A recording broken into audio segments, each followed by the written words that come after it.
행동의 동인이라는 말이 있습니다. 행동의 동인이 무엇인가 하면 우리가 무엇인가를 행동하려고 할 때 우리로 하여금 그 행동을 하게끔 만드는 이유, 그 인자들을 행동의 동인이라고 말합니다. 여러분들이 생각하실 때 이 세상을 움직이는 행동의 동인, 힘은 무엇이라 생각하십니까? 어떤 것이 이 세상을 움직여 나아갈까요?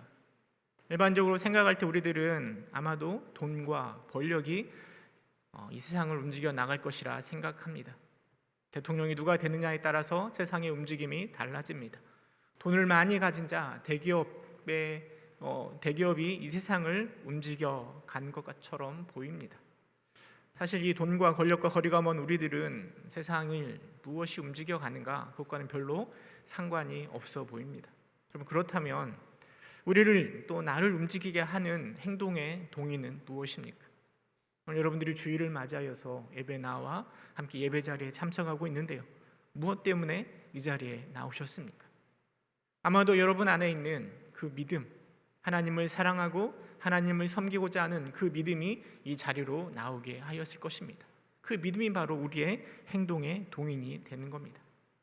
나의 삶을 좀 더 넓게, 좀 더 큰 그림 가운데 우리의 삶을 바라보면은요, 나의 모든 삶을 이끌어가는 것은요, 우리 안에 있는 삶의 목적, 또 내 안에 꿈이 있을 때 그 꿈이, 또 그 목적이 나로 하여금 행동하게 만듭니다. 내가 꿈꾸는 것들, 내가 목표하는 것들을 이룰 수 있도록 나로 하여금 행동하게 만드는 거죠. 그래서 우리의 삶의 목적, 행동은요, 굉장히 다양하잖아요. 때로는 우리의 이념이나 사상, 가족을 사랑하고 이웃을 사랑하고 또 우리 안에 있는 믿음이 나로 하여금 우리로 행동하게 만듭니다. 그런데 아쉬운 건 요즘 세상 가운데 나의 행동을 움직여가는 가장 결정적인 행동의 동인이요, 세상의 것과 별반 다르지 않는 것 같습니다. 우리 행동의 동인이 주로 돈이 되어버린 것 같습니다.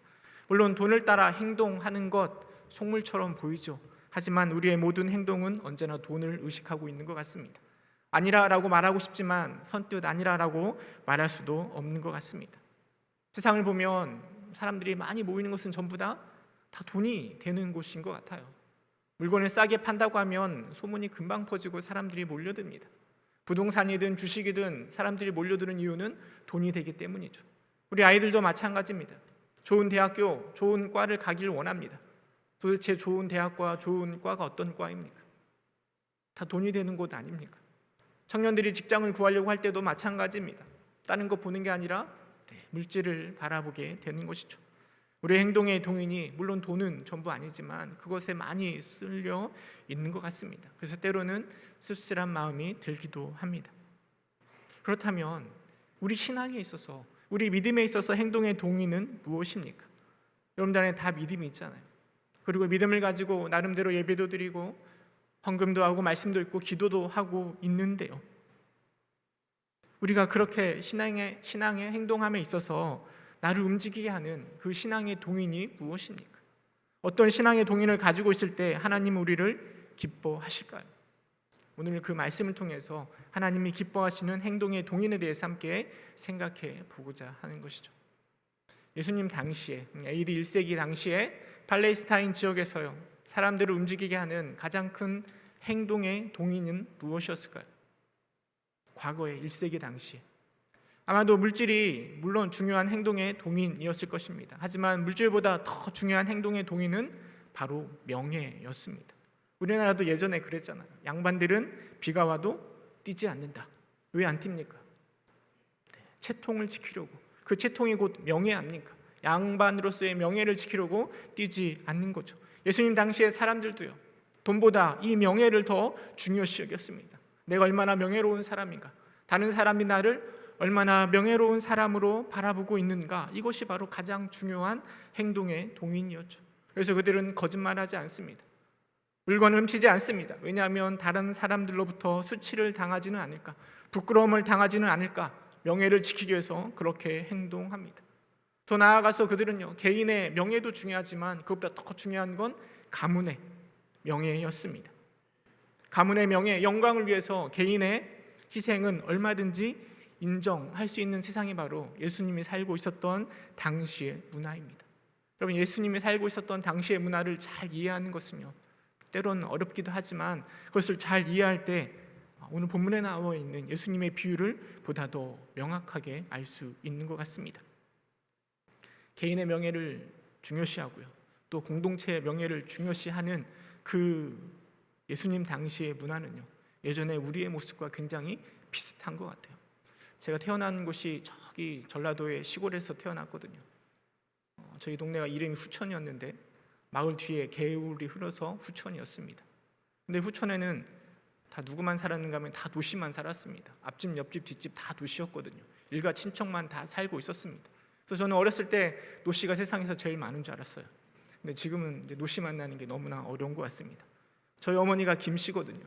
옆에 홍곡이라는 동네, 거기는 다 김씨만 살았습니다. 저희 할머니는 심씨였는데 마찬가지로 그 동네에 심씨만 사는 동네가 있습니다. 저희 면에서 8월 15일이면 체육대회를 하는데요, 마을별로 체육대회를 합니다. 얼마나 열심히 하는지 모릅니다. 왜냐하면 그 체육대회의 우승이 바로 우리 가문의 영광이 되는 것이죠. 여러분, 예수님 당시는 더 심했습니다. 마을 자체가 시족 마을이었습니다. 같은 일가족이 한 마을을 형성하면서 살아가고 있습니다. 그 가족의 명예는 그 사람들의 가장 큰 행동의 동인이었습니다. 요즘도 그런 행동의 동인이 작용하고 있어가지고요, 그 지역에서는 명예살인이라는 것도 지금도 일어나고 있다고 합니다. 여러분, 명예살인 들어보셨나요? 가족의 명예를 훼손하는 자는 죽이는 거죠. 특별히 여자들이요, 이방인과 결혼하거나 또 혼전 순결을 지키지 못하면 가족들에 의해서 처참히 살해를 당하기도 합니다. 그 일이 지금도 일어나고 있습니다. 오늘 우리의 문화 속에서는 이해할 수가 없습니다. 도대체 가문의 명예가 얼마나 중요하기에 그렇게까지 사랑하는 가족을 죽이기까지 하는가 하는 생각을 할 수 있습니다. 그런데 그들의 문화가 그러했던 것이죠. 개인의 명예뿐만 아니라 그들은 자신에게 찾아온 개인의 명예를 위해서요, 자신들에게 찾아온 손님들을 굉장히 극진히 대접합니다. 뿐만 아니라 마을에 찾아온 사람들 다 이웃사촌이잖아요. 우리 가문의 영광을 위해서 내 마을에 찾아온 사람들도 굉장히 극진하게 대접합니다. 예전에 우리가 시골에 가면 시골 인심이 좋다 이런 얘기 많이 하잖아요. 아마 이런 것들도 다 가족이 마을에 찾아온 손님을 나의 손님으로 대했기 때문일 거라 생각되어집니다. 이런 시대적인 상황 속에서요, 오늘 본문을 묵상해 보면은 누가복음 11장에 보면 첫 부분에요, 예수님의 제자들이 예수님에게 요청합니다. 우리에게 기도하는 방법을 가르쳐 주십시오. 예수님, 우리가 어떻게 기도해야 됩니까? 라고 이야기할 때 예수님께서 제자들에게 주기도문을 알려주십니다. 주님이 가르쳐 주신 기도문. 그리고 나서 오늘 우리가 읽은 본문의 이야기가 나오는데, 우리 본문 말씀 다시 한번 읽어보도록 하겠습니다. 5절에서 7절까지 함께 읽어보도록 하겠습니다. 시작. 또 이르시되 너희 중에 누가 벗이 있는데 밤중에 그에게 가서 말하기를 벗이여 떡 세 덩이를 내게 구워달라. 내 벗이 여행 중에 내게 왔으나 내가 먹을 일이 없노라 하면 그가 안에서 대답하여 이르되 나를 괴롭게 하지 말라. 문이 이미 닫혔고 아이들이 나와 함께 침실에 누웠으니 일어나 내게 줄 수가 없노라 하겠느냐. 여러분, 비유의 내용은 어떤 친구가 있었는데요, 그 친구가 밤중에 찾아와서 떡 세 덩이를 빌려달라는 것입니다. 떡 세 덩어리는 굉장히 적은 양입니다. 그냥 한 사람 대접하기에 알맞은 양의 양입니다. 그 사람이 그 밤중에 찾아온 이유는 여행 중이었던 손님이 찾아왔는데 그 손님을 대접할 음식이 없기 때문에 떡 세 덩어리만 빌려달라라고 이야기하는 겁니다. 그런데 저 안에서 말하기를 나를 괴롭게 하지 마라. 문은 이미 닫혔고 아이들과 나는 이미 침실에 누웠으니 일어나 내게 줄 수 없다라고 말하겠느냐라고 예수님께서 말씀하십니다. 여러분, 생각하실 때 한밤중에 떡을 빌리러 온 그 사람이 잘못한 게 더 많습니까? 아니면 한밤중에 찾아온 그 친구를 너무 늦었으니 빌려줄 수 없다라고 돌려보내는 그 사람이 잘못된 것일까요? 당연히 우리가 오늘 우리의 문화 가운데 생각해 보면 한밤중에 떡을 빌리러 온 사람은 예의도 없고 생각도 없고 그런 너무 버릇이 없는 사람 아니겠습니까? 물론 친구이니까 빌려줄 수는 있겠지만 엄청 눈총을 받았을 것입니다. 도대체 잠도 없는 거. 애들이 다 자고 있는데 어떻게 이 밤중에 떡을 빌려달라고 올 수가 있는가 이렇게 생각할 것입니다. 근데 그런 생각은 우리의 문화 속에서의 생각이고요. 당시 예수님 당시의 사람들은요 100이면 100 다 이렇게 대답할 겁니다. 어떻게 친구에게 떡을 빌려주지 않을 수 있겠는가? 떡을 빌려주지 않는 사람은 정말 수치스러운 사람이다라고 이야기했을 것입니다. 왜냐하면 당시에 가장 중요한 행동의 동의는 바로 명예이기 때문입니다. 더군다나 벗이라고 하면 이웃 친구, 이웃 사촌일 것이고 우리 마을에 찾아온 손님을 대접하는 건 나에게도 있어서 너무나 중요한 일인데 어떻게 떡을 빌려주지 않을 수 있겠는가? 만약 떡을 빌려주지 않았을 때 그 소문이 동네 사람들에게도 퍼지게 된다라면 나의 명예는 땅에 떨어지는 일이 될 것입니다. 비록 아이들이 깰 수도 있고 문이 닫혀 있지만 그 친구에게 떡을 빌려주는 것은 너무나 당연한 일이 되는 것이죠. 사실 문화가 다르고 행동이 다른 우리들은요 왜 그렇게까지 생각할까 하는 생각을 해볼 수도 있는 것 같습니다. 제가 2007년도에 결혼을 했거든요. 결혼하기 전에 저는 이렇게 결혼해야 되겠다는 생각들이 있었습니다. 당시에 형들이 결혼하는 거 보면 예식장에서 결혼하면 너무 시끄럽고 이게 진행이 잘 안 돼서 저는 꼭 교회에서 예배를 드리고 결혼식 하고 싶은 마음이 있었습니다. 그때 제가 다니던 교회가 한 200명 정도가 모이던 교회인데요 200명 정도가 모이니까 예식하기에는 딱 좋았습니다. 그런데 식당이 문제인 거죠. 오신 분들 손님을 대접해야 되는데 어떻게 손님을 대접할까? 교회 근처에 마땅한 식당도 없고 해서 제가 결혼 전에 늘 생각했던 것은 4월 5일 날, 그때가 식목일이니까 쉬는 날, 예전엔 쉬는 날이었거든요. 4월 5일 날 오후 3시쯤에 결혼을 해가지고 점심 먹기도 그렇고 저녁 먹기도 그렇고 좀 애매하잖아요. 그래서 밥을 주지 말자. 대신에 오시는 분들에게 케이크를 사주자 이런 생각을 하고 있었습니다. 그러고 나서 이제 결혼할 사람을 만나고 제 부모님께 말씀을 드렸죠. 3시 했으면 좋겠는데요. 제 부모님이 저에게 뭐라고 했을까요? 여러분들의 자녀들이 점심이나 저녁을 대접하지 않는 결혼식을 하자라고 이야기하면 여러분들 뭐라 말씀하시겠습니까? 네, 말도 안 되는 거죠. 제가 얼마나 혼났는지 모르겠습니다. 그래가지고 결국에는 4월 14일 날 토요일 날 예식장에서 결혼했습니다. 외국 사람들이 바라볼 때 결혼식에 무슨 식사 대접하는 게 얼마나 중요한가라고 생각할 수 있지만 우리들의 입장에서는 절대 그럴 수가 없는 거죠. 케이크를 주고도 욕먹을 수밖에 없는 상황인 거죠. 지금 떡을 빌리러 왔는데 밤중에 지금 손님을 대접하려고 떡을 빌리러 왔는데 빌려주지 않는다. 이것은 있을 수가 없는 거죠. 그래서 예수님께서 이렇게 이야기하는 거죠. 이런저런 이유로 내게 줄 수 없노라 하겠느냐?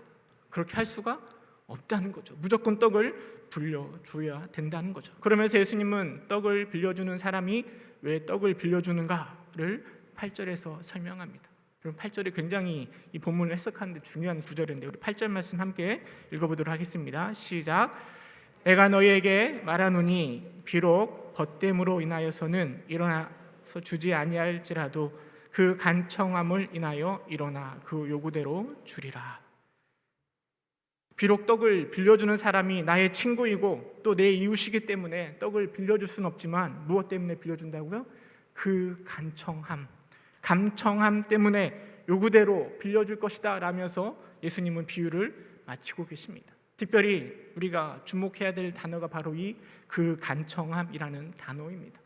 이 단어를 어떻게 해석하느냐에 따라서 본문의 의미가 좀 많이 달라지는데요. 특별히 이 간청함이라는 단어가요 헬라어로 아나이데이아라는 단어입니다. 근데 그 단어의 의미는요 간청함이라는 단어의 의미를 가지고 있지는 않습니다. 어떤 의미냐면 수치를 모르는, 명예를 모르는, 부끄러워할 줄을 모르는 의미를 가지고 있습니다. 근데 또 중요한 게 뭐냐면 그 수치를 모르는 그 간청함이 누구의 것인가 하는 거죠. 본문은 그의 간청함이라고 이야기하고 있는데요. 그가 누구이냐에 따라서 우리는 본문을 다르게 해석할 수 있습니다. 크게 두 가지로 해석할 수 있는데요. 첫 번째 해석은요. 그의 간청함이라고 할 때 그 그를 떡을 빌려온 사람으로 해석할 수 있습니다. 그래서 떡을 빌리러 온 사람이요. 수치도 모르고 부끄러울지도 모르고 계속해서 문을 두드리면서 떡을 빌려달라라고 이야기하는 거죠. 애들이 깰 수도 있고 문을 닫혀 있음에도 불구하고 계속해서 때를 쓰고 간청하니까, 성경은 그래서 간청함으로 해석해 두었는데요, 그로 인하여서 안에 있는 친구가 그 사람에게 떡을 빌려 주었다라고 이야기하는 겁니다. 우리가 보면 이렇게 해석할 때요, 비유의 의미는 이렇게 해석이 됩니다. 앞에 주기도문 말씀해 주셨잖아요. 주기도문 얘기하고 이 비유를 말씀하고 계시는데, 이 비유는 분명 기도와 관련되어 있는 비유입니다. 그래서 떡을 빌리러 온 사람은 바로 우리들 성도들을 말하는 것이고요, 일어나 떡을 빌려준 사람은 바로 우리 하나님을 이야기하는 겁니다. 떡을 빌려준다라는 것은, 하나님 빌려달라라고 하는 것은 하나님 앞에 우리가 간절히 기도하는 것이죠. 그런데 한밤중에 찾아와서 떡을 빌려달라고 하는 그 사람이 하도 때를 쓰면서 빌려달라고 간청하니까 안에 있는 사람이 떡을 빌려준다라는 겁니다. 우리가 하나님 앞에 기도를 하는데요, 너무 열심히 기도하고 간절히 기도하고 때를 쓰면서 기도하니까 하나님께서 그 떼쓰고 간청함으로 인하여서 우리의 기도에 응답해 주신다라는 거죠. 그래서 9절에 이렇게 연결되는 겁니다. 내가 또 너에게 이르노니 구하라 그러면 너에게 주실 것이요, 찾으라 그러면 찾아낼 것이요, 문을 두드리라 그러면 너에게 열릴 것이니 라고 해석이 나아가는 거죠. 간절히 바라고 간구하면 하나님이 응답해 주신다. 간절함으로, 간청함으로 하나님께 매달려라. 그러면 하나님이 우리의 기도에 응답해 주실 것이다. 이게 바로 우리 전통적인 해석의 방법입니다. 그런데 이렇게 해석하면 문제가 되는 게 있습니다. 문화적인 측면에서 문제가 됩니다. 아까 제가 말씀드렸지만 떡을 빌려주는 건 너무나 당연하다니까요. 간청해서 떡을 빌려주는 게 아니라 지금 손님이 왔는데 대접할 떡이 없다, 그러면 무엇이든 주어야 되는 게 그 당시에 당연한 문화라는 것입니다. 물론 문이 닫혀 있고 아이들이 깰 수 있습니다. 하지만 이것은 너무나 작은 일입니다. 떡을 빌려주지 않으면 심각하게 명예가 훼손될 수 있는 것이죠. 또 떡을 빌려온 사람이 우리가 생각했던 것처럼 떡을 빌려달라고 간청하는 모습이 성경에 기록되어 있지 않습니다. 성경은 단지 말하기를 버시어 떡 3덩어리를 내게 구워달라라고만 기록하고 있습니다. 어떻게 불렀는지 성경은 자세히 말하고 있지는 않지만, 그렇다고 친구의 생각이 바뀔 만큼 간청하고 있다라고 보기도 힘든 것 같습니다. 그래서 두 번째 해석은 어떻게 해석할 수 있는가 하면, 그의 간청함이라고 할 때요, 그 글을, 그 수치를 모르는 것, 수치와 부끄러움을 모르는 것을요, 밖에서 빌려달라고 하는 사람이 아니라 안에서 떡을 빌려준 사람의 수치를 모르는 것으로 해석할 수도 있습니다. 그러면 그 의미가 확 달라지는 것이죠. 한밤중에 친구가 찾아와서 손님 대접할 떡을 빌려달라고 이야기합니다. 물론 문도 닫혔고 아이도 깰 수 있고 귀찮기도 하지만 혹여나 이 일로 인하여서 내가 수치를 당하지는 않을까, 내 명예가 땅에 떨어지지는 않을까 해서 떡을 빌려준다라는 것이죠. 이렇게 해석하면 전체적인 이 흐름이 굉장히 원활해집니다. 문화적인 측면에서도 잘 이해될 수 있습니다. 떡을 빌려주는 건 당연한 거죠. 명예를 위해서 이렇게 빌려주는 거죠. 문맥적으로도 훨씬 더 정확한 것 같습니다. 왜냐하면 5절에도 보면 그라는 인칭 대명사가 쓰이거든요. 그리고 7절에도 그라는 인칭 대명사가 쓰이고 있습니다. 그런데 모두 다 누굴 가리키는가 하면 안에서 떡을 빌려준 그 사람을 그라라고 표현하고 있습니다. 그렇다면 8절에서도 그는 당연히 안에서 떡을 빌려주는 그 사람이 되는 게 합당한 해석이 되기 때문입니다. 이렇게 떡을 떡을 빌려줄 사람으로 해석하면 그 의미도 바뀌어지는 거죠. 우리가 하나님께 나아가서 우리가 기도할 때요, 하나님께서 우리에게 응답해 주시는 이유는요, 밖에 있는 사람이 하나님 기도에 응답해 주십시오 막 두드리고 간청하기 때문에 그 기도에 응답해 주시는 것이 아니라 하나님의 명예, 하나님의 하나님 되심을 위하여서 우리의 간구에 또 기도에 응답해 주신다라는 것으로 해석할 수 있다라는 겁니다. 그리고 나서 9절로 연결되는 거죠. 우리 9절 말씀 다시 한번 함께 읽어보도록 하겠습니다. 시작. 내가 또 너에게 이르노니 구하라 그리하면 너에게 주실 것이요, 찾으라 그러면 찾아낼 것이요, 문을 두드리라 그러면 너에게 열릴 것이니. 여러분, 우리가 왜 간구하고 왜 구해야 됩니까? 왜 하나님께서 우리에게 문을 열어주시고 떡을 주시고 우리의 기도에 응답하십니까? 지성이면 감천이어서 우리가 매일 기도하고 금식하면서 하나님 응답해 주십시오라고 간구하기 때문에 하나님이 우리의 기도에 응답해 주시는 것이 아니라 우리 하나님이 사랑이 많으신 하나님이시기 때문에 응답해 주시는 겁니다. 우리가 믿고 있는 하나님은 은혜로우시고 자비로우시며 노하기를 더디하시고 인애가 크신 분이십니다. 그러기 때문에 우리 기도에 응답하시는 거죠. 이런 기도가요 출애굽기에 나타납니다. 이스라엘 백성들이요 금송아지를 만들어서 우상을 섬길 때 하나님 이들을 다 진멸하시겠다 말씀하십니다.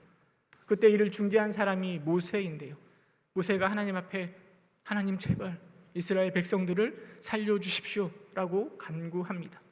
그런데 살려달라라고 하는 간구의 이유가 이 백성들이 회개하고 있으니까, 용서를 구하고 있으니까, 앞으로 잘할 것이니까, 지금까지 좀 순종했지만 이번에 넘어졌으니까 한 번만 용서해 주십시오, 앞으로 잘하겠습니다, 그러니 용서해 주십시오라고 간구하지 않습니다. 우리 출애굽기 32장 11절에서 13절 말씀 함께 읽어보도록 하겠습니다. 출애굽기 32장 11절부터 13절 시작. 모세가 그의 하나님 여호와께 구하여 이르되 여호와여 어찌하여 그 큰 권능과 강한 손으로 애굽 땅에서 인도하여 내신 주의 백성에게 진노하시나이까? 어찌하여 애굽 사람들이 이르기를 여호와가 자기의 백성을 산에서 죽이고 지면에서 지멸하려는 악의 의도로 인도해 내었다고 말하게 하시려 하나이까? 주의 맹렬한 노를 그치시고 뜻을 돌이키사 주의 백성에게 이 화를 내리지 마옵소서. 주의 종 아브라함과 이삭과 이스라엘을 기억하소서. 주께서 그들을 위하여 주를 가리켜 맹세하여 이르시기를 내가 너희의 자손을 하늘의 별처럼 많게 하고 내가 허락한 이 온 땅을 너희의 자손에게 주어 영원한 기업이 되게 하리라 하셨나이다.